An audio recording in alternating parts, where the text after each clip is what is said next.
Գյուղը փայլում է ձմռան արևից, համբավը թնդում անպարտելի եռագույնների պարգևներից։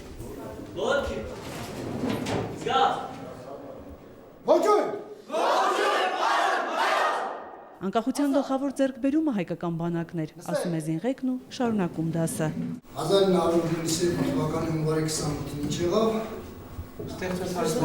հայկական բանակը։ Առաջին քայլը անողից մինչև ավագ դպրոցական պայքարում են միանալու ընկեր Զարգարյանի խմբին։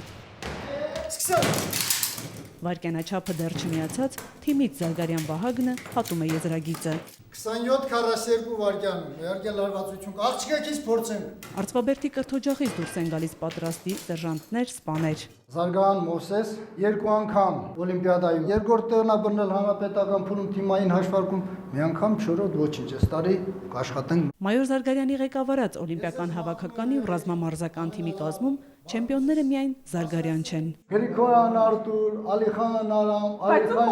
Զարգարյան էր։ Ռազմամարզական խաղերի տարվա գավաթակիրը հենց այս թիմն էր։ Դրանից առաջ Գուրգեն Զարգարյանը Երևանից բերեց Հայաստանի լավագույն զինղեկի տիտղոսը։ Մեր համագյուղացիները կատակում են, ասում են ինչի է գնում, այնա գավաթը կուղարկեն մեր դպրոց։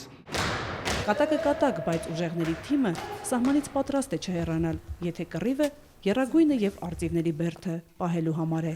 Մայա Խաչատրյան, Հակոբ Թումանյան, օրակարգ։